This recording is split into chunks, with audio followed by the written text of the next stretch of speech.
This is an art piece in my sketchbook. I call it King.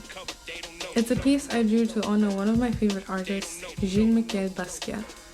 And today, we're gonna be talking about his life, art, and why it's inspired me so much.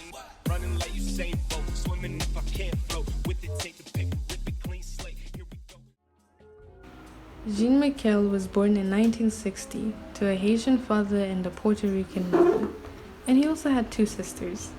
He was born into a middle-class family where his mother encouraged his artistic side.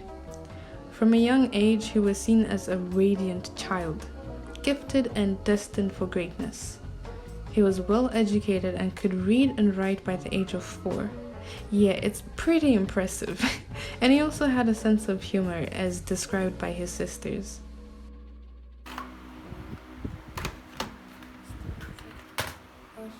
At the young age of 17, he ran away from home as an act of rebellion against his father.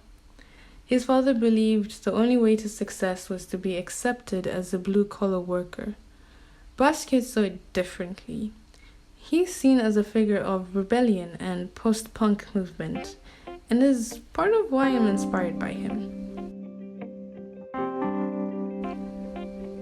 At face value, his work could resemble the drawings of a toddler, but this is the true beauty of his artistry. I always think that one must never take things at face value. There's always something between the lines. He made visual collages, borrowing resources in the same manner as sampling in music.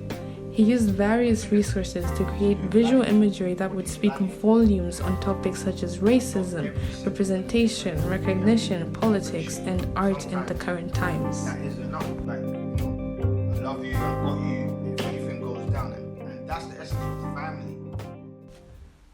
Apart from painting, he also explored and experimented with other art forms.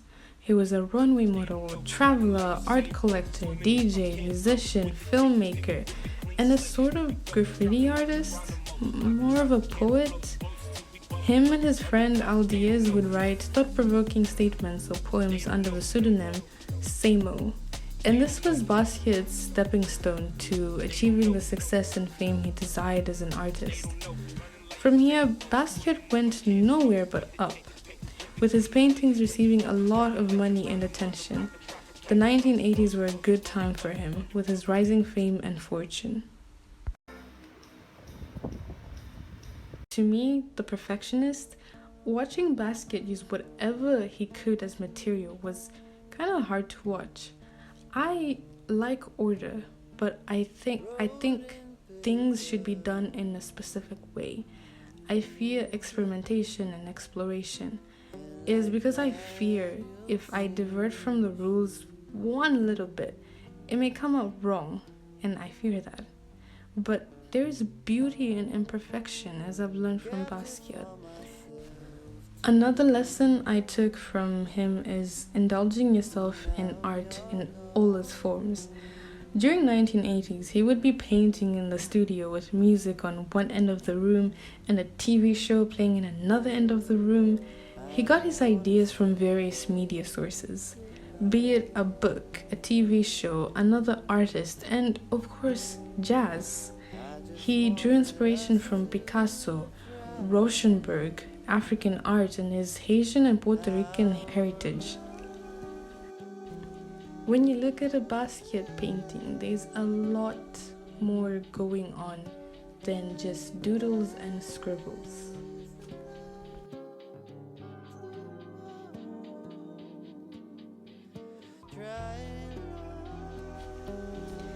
Basquiat's life and art continues to resonate with me, challenging my perfectionism and inspiring me to embrace imperfection.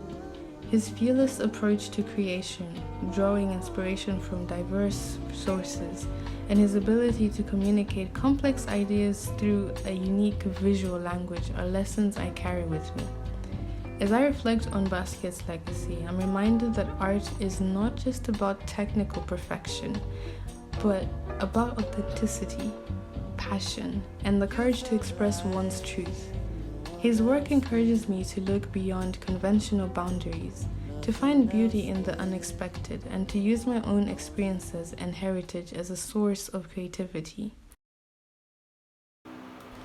Basquiat's journey teaches us the true artistry lies in staying true to oneself, even in the face of criticism or misunderstanding. All in all, I drew this with the intention of honoring Basquiat's life and legacy. And I hope you guys like it too. I tried to mix elements of what I like and what I'm inspired by from Basquiat. As I continue my own artistic journey, I carry with me Basquiat's spirit of experimentation, his commitment to addressing social issues, and his unique ability to blend high art with street culture. His legacy reminds us all that art has the power to provoke thought, challenge perceptions, and ultimately change the world. Thank you, Jean-Michel Basqiuat. I hope he inspired you in some way too. See you in the next video. Bye!